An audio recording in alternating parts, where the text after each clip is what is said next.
Hello there and welcome back to the channel. Today we are looking at Metroid Prime. This is one of the Nintendo GameCube games I recently picked up. I've been told a lot of positive things about this. I have as such encountered this game many years back in about, I think it was about 2003, 2004, and I didn't like it at the time.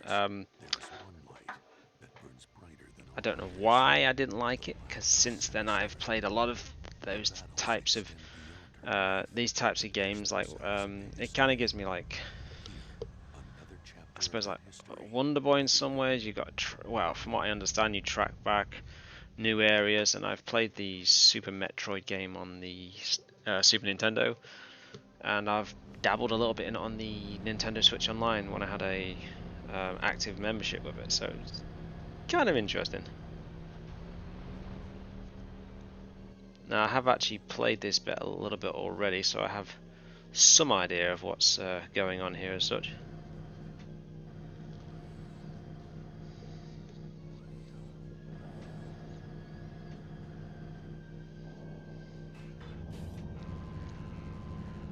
But this is quite an interesting genre type game, because it's like a first person shooter sort of game, but there's a lot of mixture of different genres in it. So you've got puzzle elements as well as elements like puzzles, and I'm quite curious because these games are not expensive, but they are starting to get up there. And I have just realised that I have my audio levels slightly too low, so I need to adjust that ever so slightly so we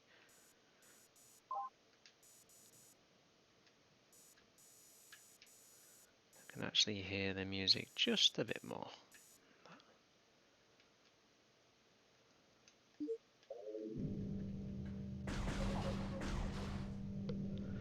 And it would appear I've got the audio disabled.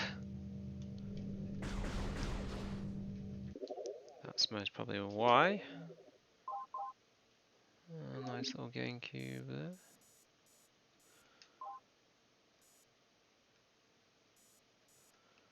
It's got a good atmosphere, this game, as well. Okay, so controls. The GameCube games, the GBA games on this, they go for a pretty penny now. I think they're like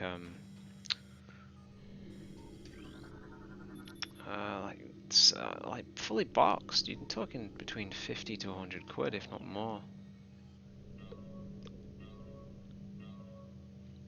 Now, controls on this are, as you can see, so you move with the left analog stick.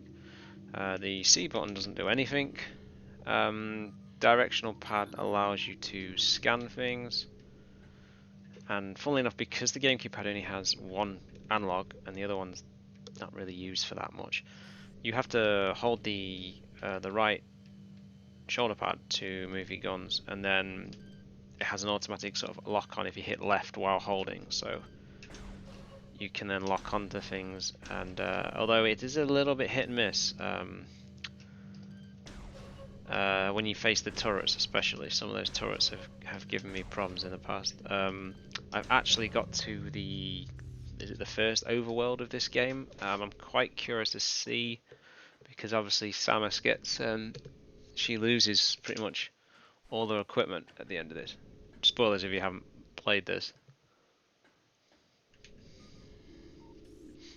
As I said, this game's not that expensive, not yet anyway. It's, I think I paid in the space of about 20 quid for both. Well, 15, 20 quid for this, and I think Metroid Prime 2 Echoes was, how much was it? Maybe just over 20 quid. And I've also recently picked up Metroid Prime 3 Corruption, which is a Nintendo Wii exclusive. There was rumours of these games coming to Switch, and in fact I even believed it at one point, but yeah, but the rumours were complete bull, to be honest. Same as the Zelda, Wind Waker and Twilight Princess coming to Nintendo Switch. I was really looking forward to that. Oh, and you can roll into the ball by hitting the X button. And the Y, I shouldn't have done that. Does you miss out, so I'll try not to do that again. But there's been a lot of rumours about that sort of thing, but none of it's come true.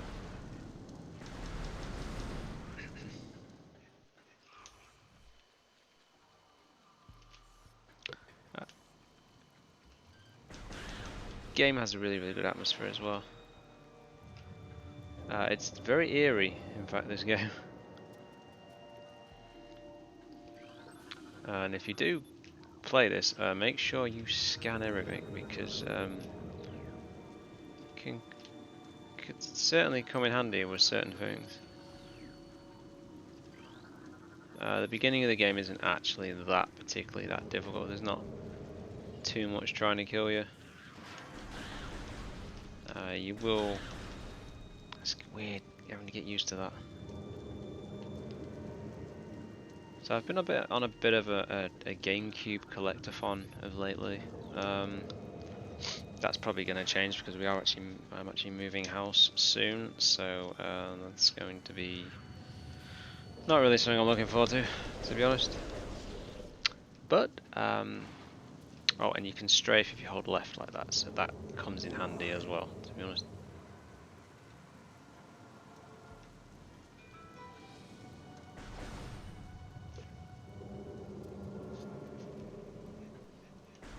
And if you hold A, you can power up your gun, and boom.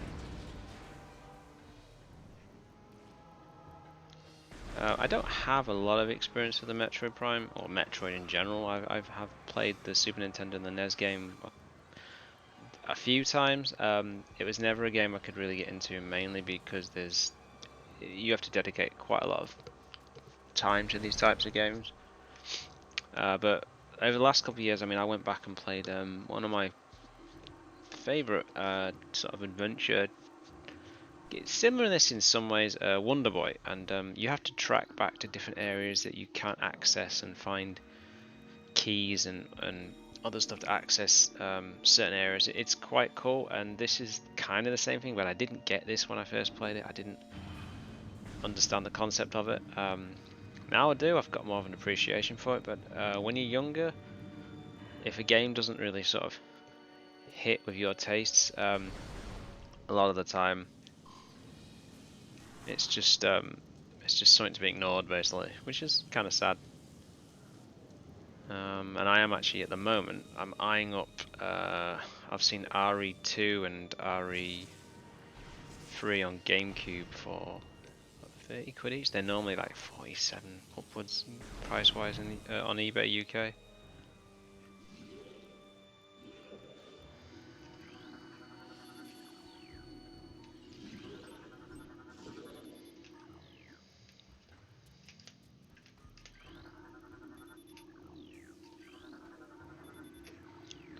But the GameCube's it's a very interesting system to collect for.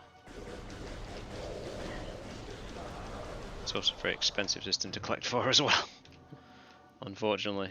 Oh, I really, really want a second analog stick.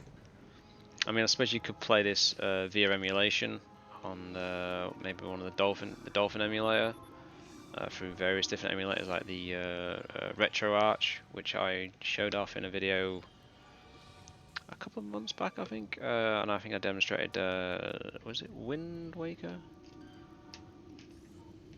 Yeah, I think it was Wind Waker, and there was a few games I demonstrated on it, and it's a nice bit of kit. But the one game that was a kicker that didn't work was Resident Evil 1. That wouldn't work for some reason. I don't know why.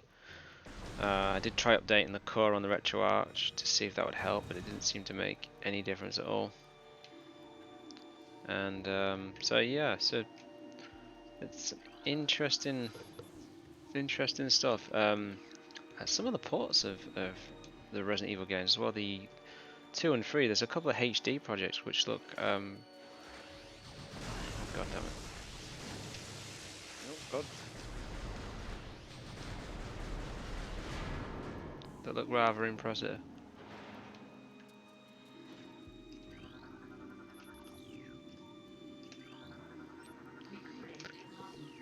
This probably looks reasonably decent because I'm running this through the Retro 8-bit Prism HDMI adapter, so the games on GameCube look pretty sweet. I wish I had this for the N64, because that is a system that really struggles with good quality picture, especially the PAL N64. It's really bad. The US one's pretty cool from what I've seen. Apparently, I believe it might even support RGB, but the PAL one only supports S-video or is it composite? I think it's called the red. Oh, hello! Someone's shooting at me. The red, white, and yellow cables, and it's a turret. Yeah. Get armored here. Oh.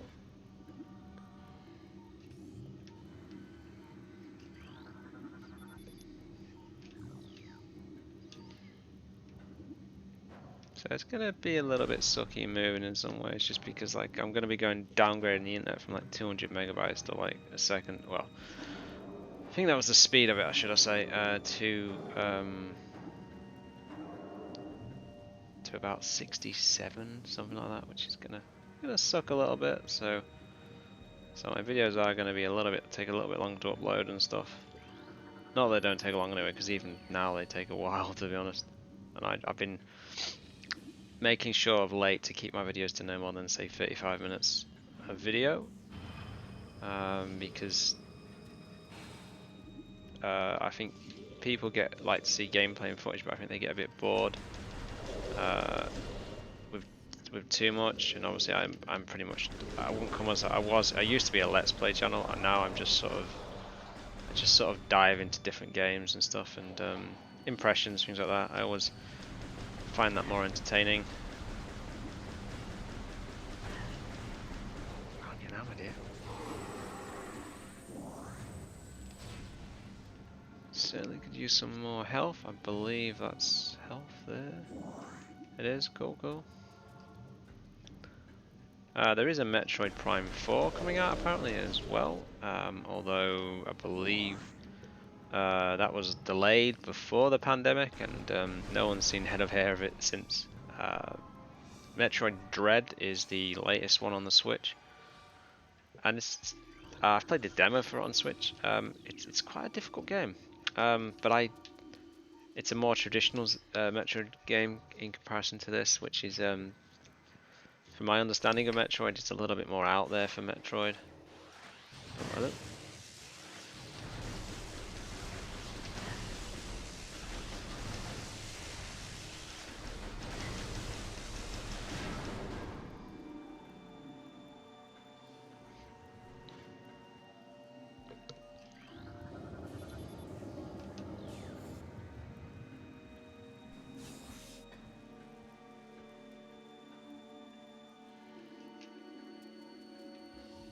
Got a really good atmosphere, this though. It really is.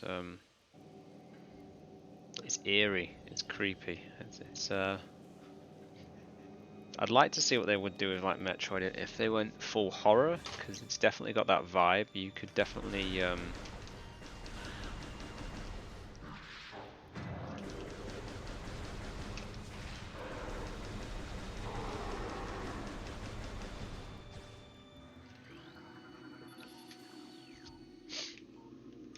Oh yeah, this is a dirty one, this bit as well. I remember playing this before, and as soon as you do this, there's 2 turrets waiting for you.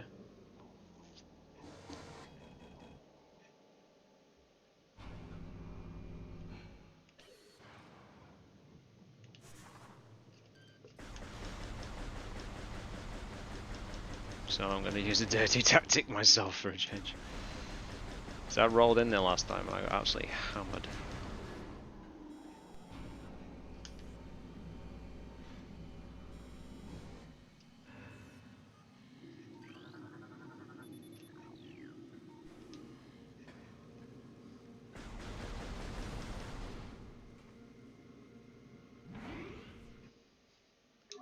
That gives you the ability to save your progress, which is handy to have, and it also fully replenishes your energy, which is cool because if you've ever played Resident Evil and you're low on ammo or low on health, it don't replenish anything. You literally have to go and find more ammo, or you start the game again. So, although on the other hand, if you're trying to speedrun something, that can probably make things difficult if you don't have the ability to actually go and have save points quite frequently. That's one of the reasons why sort of modern games for that are probably better in some ways.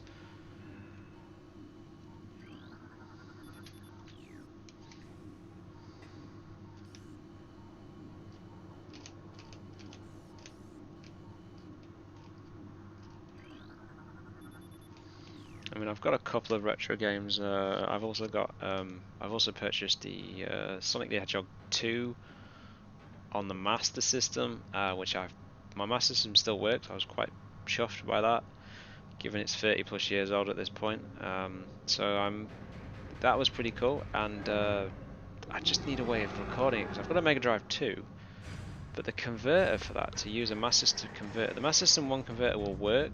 The Mega Drive converter will work for the Master System, the power-based converter, but there's two versions, and the oh,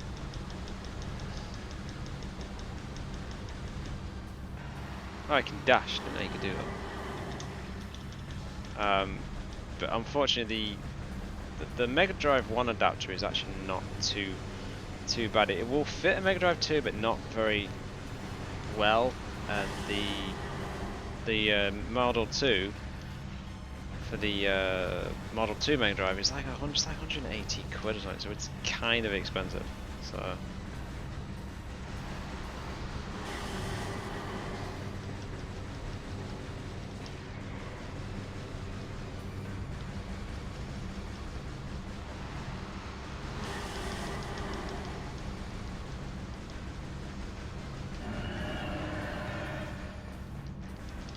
It reminds me a little bit of the boss in Ocarina of Time. The first boss,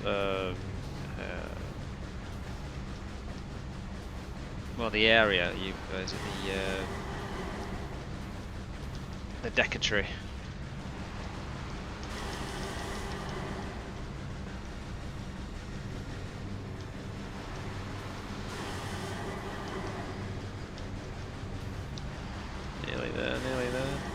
This is a pretty basic boss, so I imagine the bosses were going to get a lot more difficult the more of this you play.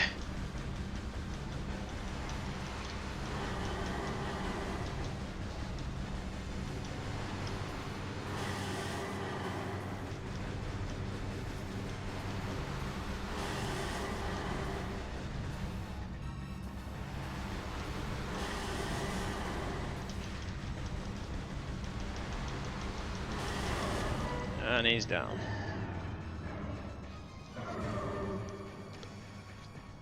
I think.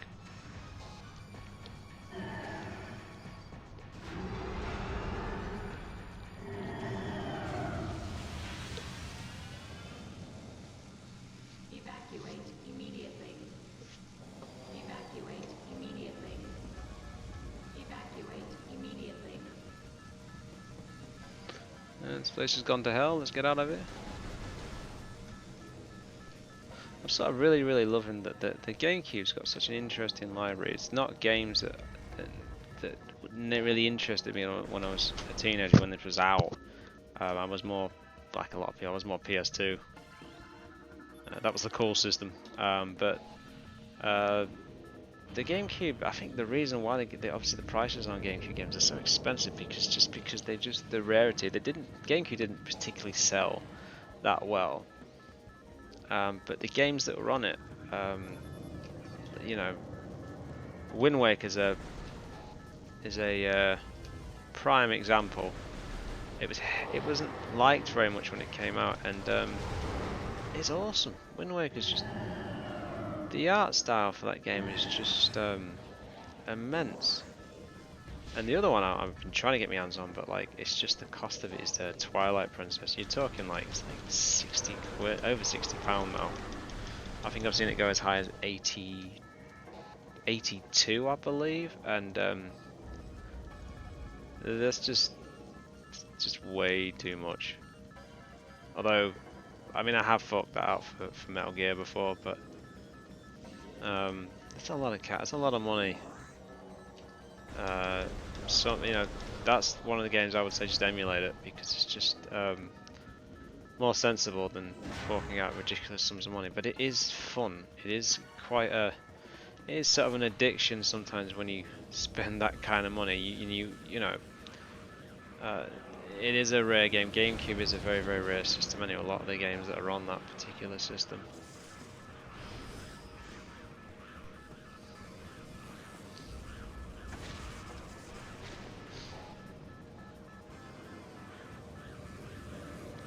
Now this kind of stuff's different as well. It's kind of cool as well. The fact you roll into a bowl for different puzzles and stuff.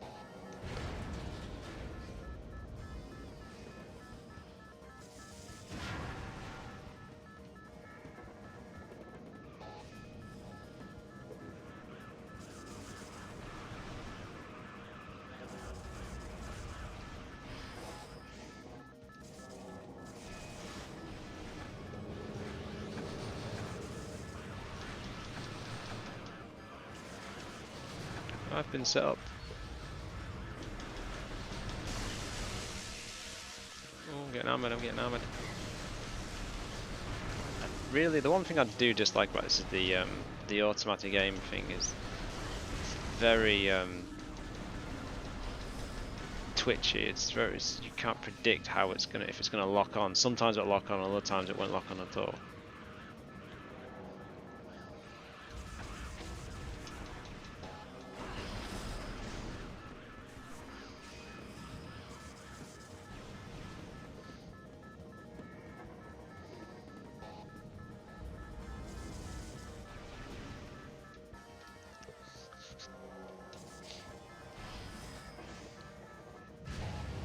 Oh, hello. Who's that?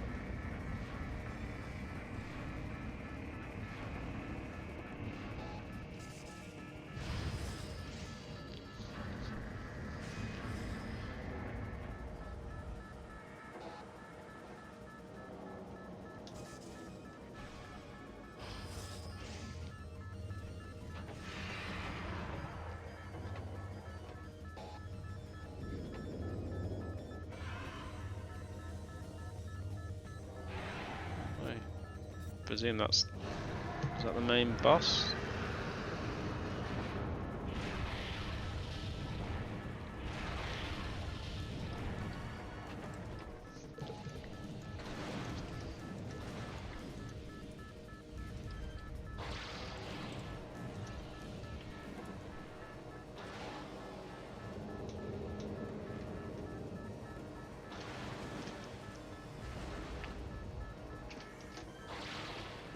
Okay. That took me ages the first time to understand that for some reason. Uh-oh. Wait for it, wait for it, wait for it.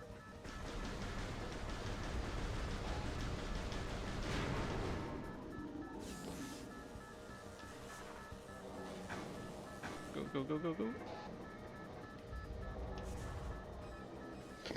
Gotta remember to scan everything, otherwise you get nowhere.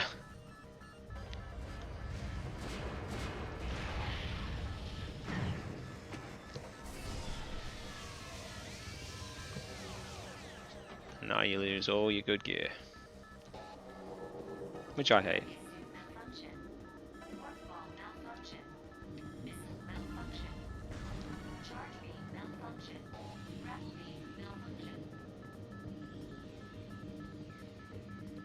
Still looks really, really good graphically as well. The graphics are still very, very nice. I mean, most of the GameCube games, they look pretty good. I mean, I'm a big fan of the earlier stuff like the PS1, the N64, but unfortunately, a lot of that stuff hasn't aged particularly that well.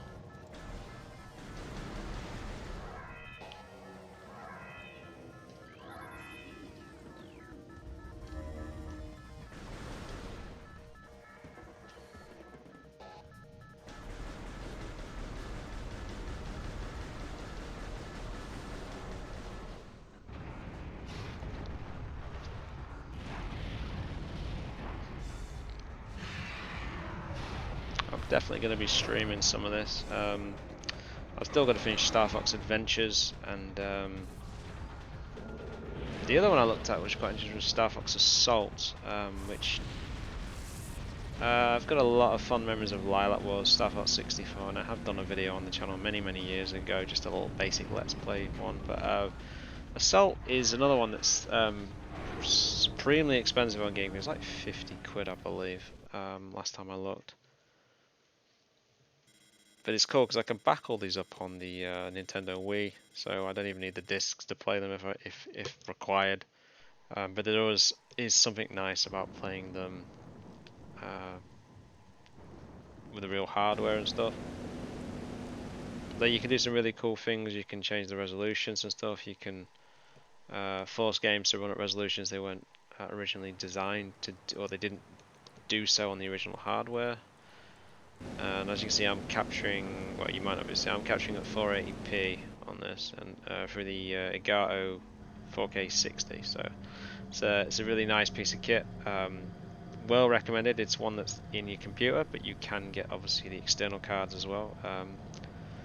But the Retro Prism, what's this bloody thing called? I always forget the name. Retro Bit Prism HD adapter. It just plugs into the the digital out on your GameCube. And as long as you've got that particular model of GameCube, you can just get a much nicer picture. Yeah, it still runs at 4:3. I believe you can. There is a remote with it to adjust it, so you can change settings. But my remote never worked. It just will not do anything. It just. But you can adjust it and make changes. I believe you might be able to add things like scan lines. There's lots you can do. It's a well recommended piece of kit. It's like, is that 70 quid? And it does make a difference to your games.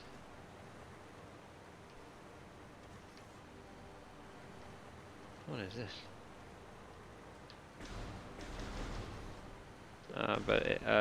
For GameCube, yeah, there's loads of different devices. That's one of the cheapest ones I'm seeing. There's also the queso one. So I can't remember, there's so many ways. There's a door over there, the door over there. So this is as far as I've actually got.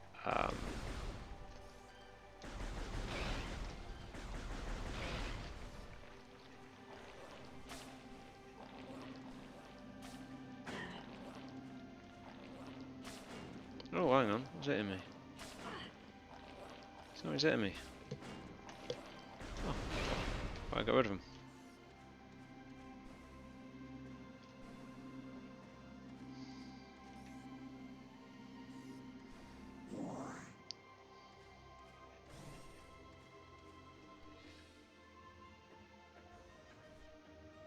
I can't wait to stream this. This is going to be kind of cool.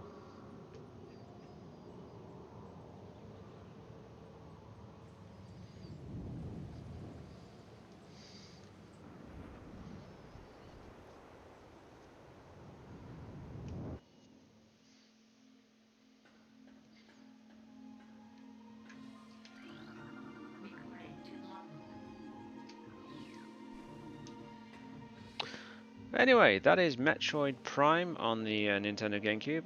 It's a pretty decently priced game. Well, at the moment, pick it up while you can, and that goes for all of them, to be honest, because there's a lot of them, and a lot of the Cube games they go for silly money, to be honest.